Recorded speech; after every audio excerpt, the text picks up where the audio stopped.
Very good morning, students. Let us start with our 18th activity of 9th standards English Bridge course.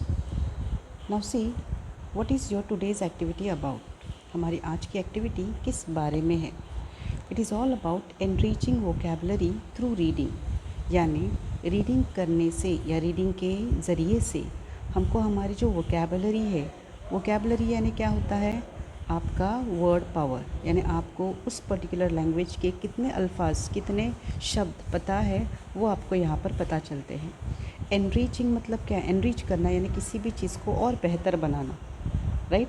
सो यहाँ पर आज की हमारी activity यही है कि रीडिंग के ज़रिए हमारी जो वोकेबलरी है, वर्ड पावर है, उसको बढ़ाना. ओके.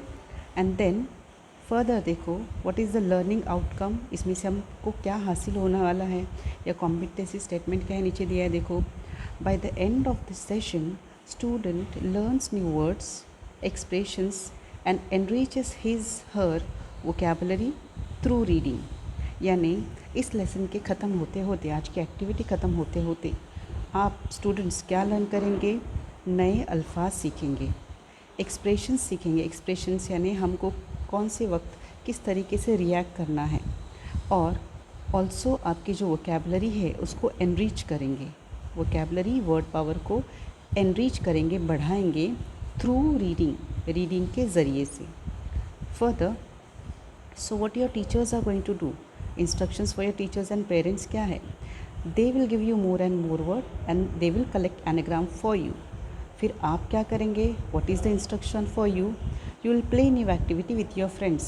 आज जो आपके नए नए वर्ड्स आपको मिलेंगे, आपको इसका इस्तेमाल करके कुछ ना कुछ नई एक्टिविटी बोलो, गेम बोलिए, या फ़न एंटरटेनमेंट के हिसाब से एक दूसरे से बात करते करते इन अल्फाजों का इस्तेमाल करना है, और उसी में से एक दूसरे को नए नए वर्ड्स बताने हैं. इतना ही नहीं बल्कि अपनी एक लैंग्वेज भी और बेहतर बनाती जानी है. Next, see now what is learning activity. Now today we are going to learn about anagrams. अभी एनाग्राम्स क्या है मैं आपको बताने से पहले, आई थिंक आपको 8th स्टैंडर्ड में हुआ है. यू ओनली टेल मी कि एनाग्राम्स क्या होते हैं. I just tell you. नीचे दिए गए जो वर्ड्स है देखो, ये उसके एनाग्राम्स है. यानी डेयरी का एनाग्राम है डायरी, फॉर्मर का एनाग्राम है रिफॉर्म, लिसन का एनाग्राम है साइलेंट, फ्यूनरल का एनाग्राम है रियल फन, एंड टीचर का एनाग्राम है cheater. Can you tell me कि इस एनाग्राम का मतलब क्या है? आपके सामने एग्जाम्पल है, ध्यान से गौर से देखो. डेयरी, डायरी दोनों को मीनिंग है, पर दोनों अलग अलग अल्फाज है. फॉर्मर, रिफॉर्म दोनों भी इंग्लिश वर्ड्स है, दोनों दोनों के मतलब जो है अलग अलग है. देन थर्ड है लिसन एंड साइलेंट, सुनो और बोलते ना शांत, चुपचाप, ऐसा. देन है funeral and real fun. Funeral यानी जैसे किसी को दफनाते हैं, दफनाना, उसको फ्यूनरल कहते हैं. और रियल फन यानी असली मज़ा. टीचर यानी आपके शिक्षक, उस्ताद. चीटर यानी जो चीट करता है. तो आपको क्या पता चलता है? ये जो सामने आपको दी हो, ये सब उसके आंसर्स है. डेयरी का डायरी, फॉर्मर का रिफॉर्म, लिसन का साइलेंट, फ्यूनरल का रियल फन एंड टीचर का चीटर. ये उनके एनाग्राम हैं. यानी हमको ये समझ में आया, एनाग्राम में दोनों वर्ड्स के मीनिंग अलग रहते हैं, दोनों सही वर्ड रहते हैं. फिर एनाग्राम यानी क्या? यस, एनाग्राम यानी क्या? दी हुई स्पेलिंग किसी भी वर्ड की, वो हूबहू उतने ही लेटर्स लेके एक ऐसा वर्ड बनाना है जिसका मीनिंग अलग हो, लेकिन वो सही वर्ड हो. यहाँ पे तो डी है, यहाँ पे डी है. ए है, आई आर वाई. यानी जो DAIR डेरिव का वर्ड है, वही हमने यहाँ पे सिर्फ उनकी ऑर्डर क्या किए, लेटर की आगे पीछे गए, और हमको उससे मिला diary. Former FORMER 6 letter, REFORM reform 6 letters.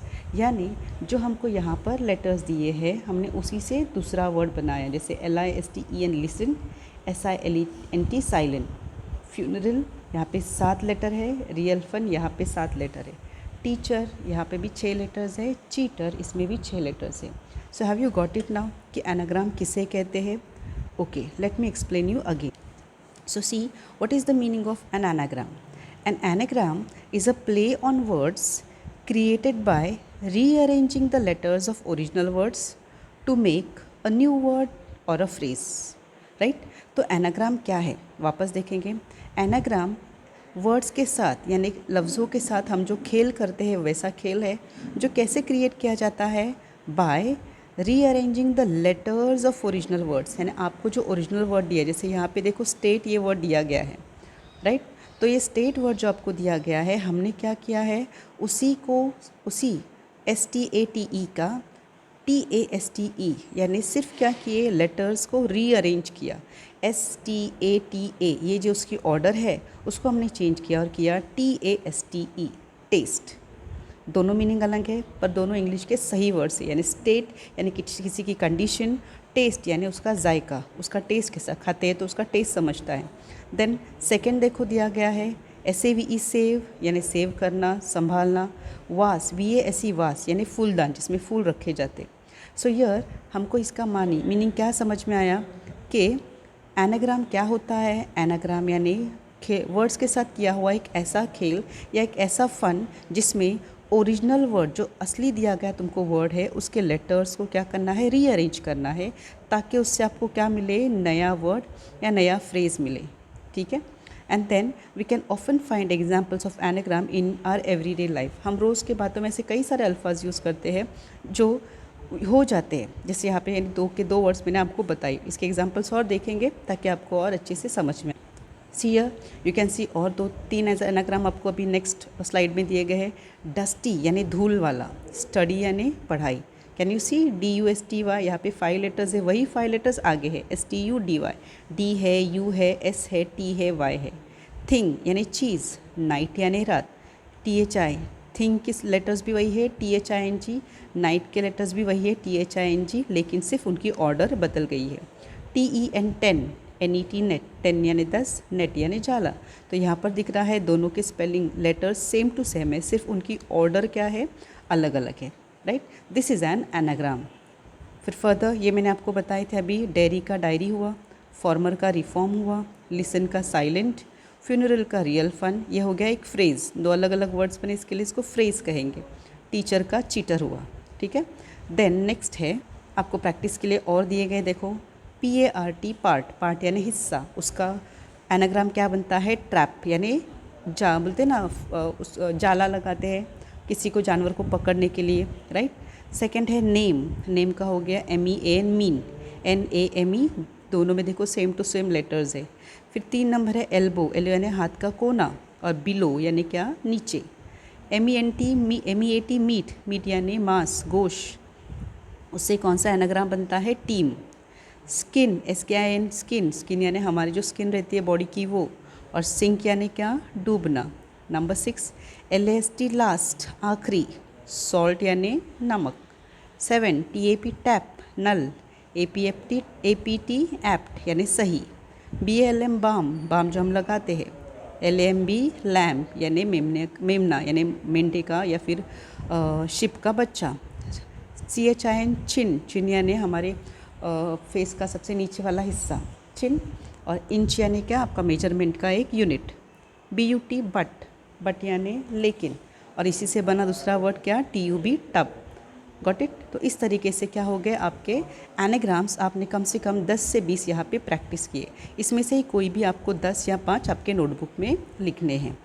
उसी के साथ आपको और एक एक्टिविटी दी गई है। ये एक्टिविटी क्या है, देखो, there are some words in English which sound like your mother tongue. अभी यहाँ पे मदर टंग यानी सिर्फ यहाँ पर मराठी, जैसे ये महाराष्ट्र स्टेट बोर्ड का है तो यहाँ पर गुजराती, उर्दू या हिंदी ज़्यादातर ऐसे वर्ड्स नहीं दिए गए। यहाँ पे इंग्लिश टू मराठी ऐसे डायरेक्ट वर्ड्स दिए गए।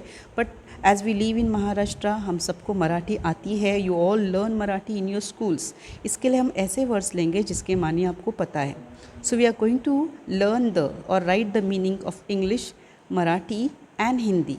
उर्दू के ज़्यादातर हम नहीं करेंगे बिकॉज उर्दू और इंग्लिश में कॉमन वर्ड्स ज़्यादा नहीं हैं, राइट। वेरएज उर्दू और फ़ारसी, उर्दू और मराठी के कुछ लफ्ज़ या कुछ मराठी हिंदी के वर्ड्स भी उर्दू के साथ सिमिलर जाते हैं। But in English you will not find common words. Urdu और इंग्लिश में उतने कॉमन वर्ड्स नहीं होते। इसके लिए अभी हम सिर्फ इंग्लिश टू मराठी, अगर पॉसिबल हुआ तो मराठी से हिंदी भी आप लिख सकते हैं। ये you can see bhakri, chita, roti and nariyal, these are Indian words, Hindi words है। राइट। भाकरी यानी आपको पता है रोटी, चीता जानवर है, रोटी भी आप खाते हैं जो, और नारियल यानी कोकोनट। तो ये कुछ ऐसे वर्ड्स दिए हैं कि ये यूजुअली इंग्लिश में भी वैसे ही इस्तेमाल किए जाते, पर इनके अलग अलग दो मीनिंग हैं। तो लेट्स सी कि आपको आगे कुछ मैं वर्ड्स दे रही हूँ, वो देखो कि वो वर्ड सुनाई देता है सेम, लेकिन स्पेलिंग अलग रहती है, या फिर स्पेलिंग अलग रहने होने के बावजूद सिर्फ उसकी आवाज़ सिर्फ सुनेंगे तो हमको लगा अरे ये तो ये वर्ड है। Let's see what is it. जैसे कि देखो यहाँ पर मैं आपको बता रही हूँ, words sound same but mean different. वो वर्ड्स जो सुनाई तो सेम देते हैं, लेकिन उनका मीनिंग इंग्लिश और मराठी में पूरी तरह से अलग है। जैसे कि पहला देखिए है रोज़। रोज़ यानी आपको अभी आपके नोटबुक में इंग्लिश में ऐसा चार्ट बनाना है, इंग्लिश एंड मराठी मीनिंग। रोज़, एक नंबर रोज़ क्या है? रोज़ क्या है? एक फ्लावर है, बराबर। और मराठी रोज़ यानी क्या? एवरी डे, बराबर ना। हिंदी में भी रोज़ को क्या बोलते हैं? Every day. सेकेंड है काम। काम यानी इंग्लिश में क्या हुआ? पीसफुल, यानी जो ठंडा है, गुस्सा नहीं करता। और मराठी में काम यानी क्या? Work, right. तो इस तरीके से आपको आगे के वर्ड्स के मानी में बताती हूँ, और आप क्या करेंगे, उनको आपके नोटबुक में ऐसे कॉलम्स बना के लिखेंगे, ठीक है। English meaning and Marathi meaning, या फिर हिंदी मीनिंग भी लिख सकते हैं। As I said, first one rose यानी क्या? एक फूल है इंग्लिश में, अ फ्लावर, एंड मराठी में क्या है? Every day. काम यानी इंग्लिश में क्या है? पीसफुल, मराठी में है टास्क या वर्क। होम, इंग्लिश में है होम यानी हाउस, अ शेल्टर। मराठी में होम यानी क्या? जिसमें जैसे देखो शादियाँ वगैरह होती है या मंदिर में कुछ पूजा होती है, उसमें वो जो आग डाल के बनाया जाता है, दैट इज़ होम। नंबर 4 रोप। रोप यानी इंग्लिश में क्या? रस्सी, राइट। वेर एज मराठी में क्या है? रोप यानी प्लांट, अ स्मॉल प्लांट। सन यानी इंग्लिश में क्या है? इट इज़ अ स्टार, या फिर सन यानी क्या? बेटा, ऐसा भी कहते हैं, लाइक फादर्स सन। लेकिन वही सन मराठी में क्या होता है? सन। सन यानी ईयर। नंबर 6 पीस, या PEACE, पीस क्या है? You also try. पीस यानी क्या इंग्लिश में? Broken parts, parts of something. और मराठी में पीस यानी पीस क्या होता है? फेदर, परिंदों का या बर्ड्स का, पता है जो विंग्स रहते हैं, छोटे छोटे फेदर्स रहते हैं, उसको मराठी में पीस कहते हैं। बोट, इन इंग्लिश बोट क्या? यस, जो पानी पे तैरती है वो vehicle, okay, vehicle that floats on water. And then Marathi में बोट यानी क्या है आपका? फिंगर। सून, इंग्लिश में सून यानी क्या? जल्दी, एंड मराठी में सून यानी क्या? Daughter in law, correct. 9 lake. Lake यानी इंग्लिश में क्या है? पॉन्ड, वाटर बॉडी, और मराठी में लेक को क्या बोलते हैं? Daughter, correct. नंबर 10 मोर। मोर यानी क्या? इंग्लिश में एडिशनल, और ज़्यादा, और मराठी में मोर यानी क्या? पीकॉक। केस, इंग्लिश में केस यानी क्या? होल्डर, जिसमें हम कुछ चीज़ें रखते हैं, और केस या इसको जैसे बैग वगैरह भी कहते हैं। और केस को मराठी में क्या बोलते हैं? आपके सर पे जो रहते हैं बाल, करेक्ट। एंड नेम, नेम यानी इंग्लिश में क्या? किसी चीज़ का नाम बोलते हैं ना, ऐसे वैसे। एंड मराठी में नेम यानी क्या? एम, टारगेट करते हैं हम किसी को, वो। इसी आपके हेल्प के लिए मैंने वही आपको आंसर्स आगे लिख के दी हूँ। जैसे कि what is rose. Rose English में अ फ्लावर है, मराठी में एवरीडे है। काम, पीसफुल हो इंग्लिश में, मराठी में वर्क है। तो आपको यही चार्ट बनाना है और ये जवाब आपके नोटबुक में लिखना। नाउ फर्दर आपको इवैल्यूएशन, यानी इवैल्यूएशन आपकी टेस्ट होती है। इवैल्यूएशन यानी क्या? आपकी टेस्ट लेना कि आपको कितना समझा है, कितना नहीं। तो फॉर दैट आपको कुछ वर्ड्स खुद से जमा करने हैं, anagrams as well as those words which sound same in Marathi and English, जो मैंने अभी आपको लिख के दी हूँ। So we have practice more than 10। हमने कम से कम 10 के ऊपर दोनों ग्रुप के वर्ड्स प्रैक्टिस किए हैं। So what you will do now is, आप उसी में से कोई चुन के लीजिए, या फिर अपने दिल से कोई भी 10 पेयर्स आपके नोटबुक में लिखेंगे एग्जाम्पल के तौर पर। नाउ नेक्स्ट, व्हाट आप यहाँ से आज क्या सीखे? You can see here my take away और टुडे व्हाट आई लर्न। आज हमने यहाँ से क्या लिए या फिर क्या हमने सीखे। तो here you learn, you enriched your word power, and also कैसे एनाग्राम्स बनाते हैं वो आपने सीखा है, right. So with the help of this आप एक डिक्शनरी यूज़ कर सकते हैं, और आपके एनाग्राम्स भी चेक कर सकते हैं. You can try.